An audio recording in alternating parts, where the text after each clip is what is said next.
السلام علیکم محترم ناظرین، میں ہوں محمد محسن اور آپ دیکھ رہے ہیں بریز آف نالج۔ ترکوں نے حجاز پر اپنے دور حکومت کے دوران رسول پاک صلی اللہ علیہ وسلم کی ولادت سے لے کر آپ کے وصال تک کے ہر لمحے سے وابستہ جسمانی، روحانی، تاریخی اور جمالیاتی کیفیت کو آئندہ نسلوں کے واسطے محفوظ کرنے کا ارادہ کیا۔ یہ کام ایک غیر شعوری سطح پر تو عہد نبوی ہی سے جاری تھا، مگر اب کوئی 1000 برس گزر چکے تھے اور اب یہ ضروری تھا کہ ایک شعوری اور حتمی سطح پر ہی عمل ہو۔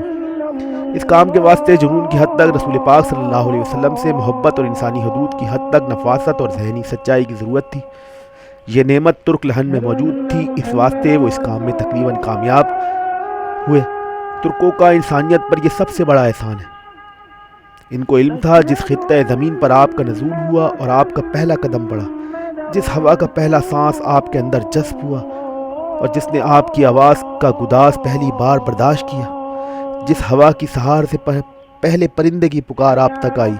اور پھر جس خلا کے خم سے چاند اور سورج نے پہلی بار آپ کو اور آپ نے پہلی بار ان کو دیکھا،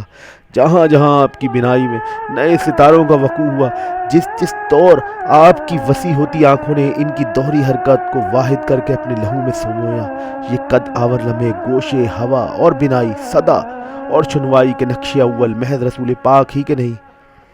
بلکہ آتی دنیا تک ہر نئے کلمہ گو کے لہو کا اول ازلی آبائی اور اصلی نشان ہے۔ اس بات کا ان کو مکمل علم تھا، سو ان تمام چیزوں کو مد نظر رکھتے ہوئے انہوں نے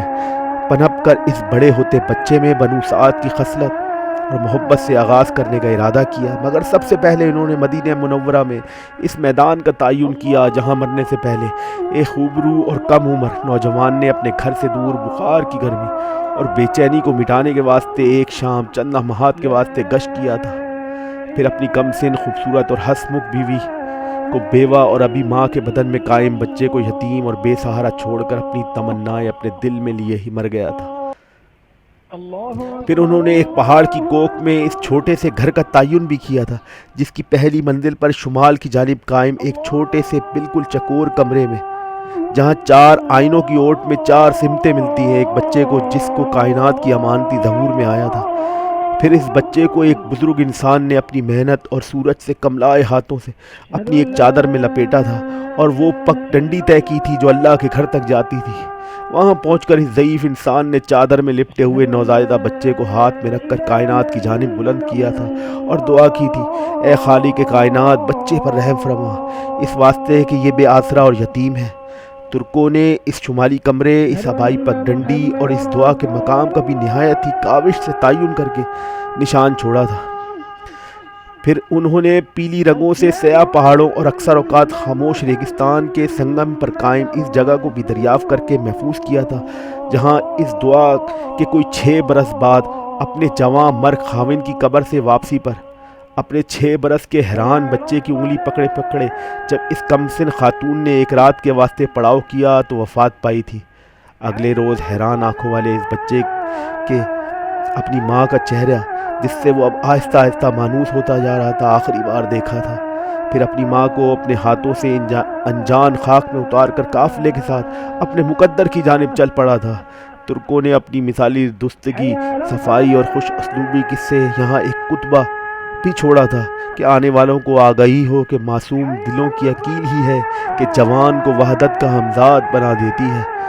ان کا اگلا قدم اس راستے کا تعین کرنا تھا جس پر اس واقعے کے 3 برس بعد یہ بچہ چلا تھا۔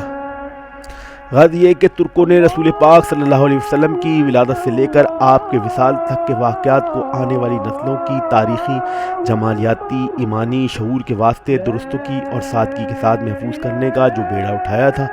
اس میں بڑی حد تک کامیاب ہوئے۔ آپ کے بچپن سے جوانی تک کی سمتوں کا تعین کرنے کے بعد انہوں نے غار ہرا کی چوٹی سے آسمان کو دیکھا، پھر اس اونچے پہاڑ کی نشیبی وادی میں قائم شہر کے ایک گھر کے اس چھوٹے سے کمرے کا تعین کیا جہاں حیرت سے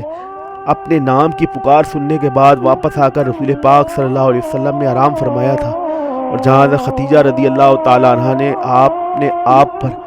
آپ پر مکمل اعتماد کر کے آپ کو اس حد تک حوصلہ دیا تھا کہ جب فتح مکہ کے بعد آپ سے پوچھا گیا کہ آپ کہاں قیام کریں گے تو آپ نے خواہش ظاہر کی تھی کہ حضرت خدیجہ کی قبر کے ساتھ آپ کا خیمہ نصب کیا جائے۔ بعض لوگوں کے استفسار پر کہ آخر قبر کے کنارے قبرستان میں کیوں؟ آپ نے فرمایا جب میں غریب تھا اس نے مجھے مالا مال کیا، جب انہوں نے مجھ کو جھوٹا ٹھہرایا تو صرف اس ہی نے مجھ پر اعتماد کیا، اور جب سارا جہان میرے خلاف تھا تو صرف اس اکیلی کی وفا میرے ساتھ تھی۔ ترکوں کے ماہرین نے پہلے اس گھر کا پھر اس گھر کے اس کمرے کا تعین کیا جہاں مکمل اعتماد کا یہ بنیادی لمحہ گزرا تھا۔ یہاں یہ بیان کرنا شاید دلچسپی خالی نہ ہو کہ اس کمرے اور اس کمرے کے بارے میں جہاں آپ کا ظہور ہوا تھا عثمانی حکومت کی جانب سے جو احکامات جاری تھے وہ کیا تھے۔ حضرت ختیجہ کے گھر والے کمرے کے بارے میں حکم تھا کہ ہر ماہ رمضان کا چاند دیکھتے ہی اس میں سفیدی کی جائے، پھر فجر کی اذان تک خواتین قرآن پاک کی تلاوت کریں۔ جب حضرت عبد المطلب کے گھر میں واقع اس شمالی کمرے کے بارے میں احکامات یہ تھے کہ پہلی ربیع الاول کو کمرے کے اندر سفید رنگ کیا جائے، رنگ ساز حافظ قرآن ہو، پھر ربیع الاول کی اس رات کہ جب آپ کا ظہور ہوا معصوم بچے اس کمرے کے اندر آئیں اور قرآن کی تلاوت کریں۔ اگلی صبح پرندے آزاد کرنے کا حکم بھی درج تھا۔ جہاں انہوں نے حضرت ختیجہ رضی اللہ تعالیٰ عنہ کے مکان اور مقبرے کا تعین کیا، وہاں انہوں نے بنو ارقم کی بیٹھک کو محفوظ، ورقہ بن نوفل کی دہلیز کو پختہ اور حضرت ام ہانی رضی اللہ تعالیٰ عنہ کے آنگن کی بھی نشاندہی کروائی۔ اس کے ساتھ ساتھ انہوں نے مکے اور مدینے میں قائم ان ازلی قبرستانوں کو کہ جن میں خانوادہ رسول کے افراد، اصحاب کرام اور ان کے خاندان اور چیدہ بزرگ ترین ہستیاں دین قیامت کے منتظر سوئے ہوئے تھے، صاف ستھرا اور پاک کرایا، اور پھر نہایت ہی سلیقے سے قبروں کی نشاندہی کر کے مکمل نقشے مرتب کیے۔ تو محترم ناظرین، آج کی ویڈیو کے لیے اتنا ہی۔ اگر ویڈیو پسند آئے تو اسے لائک اور شیئر ضرور کریں، اور اگر میرے چینل پہ نئے ہیں تو اسے سبسکرائب کر دیں۔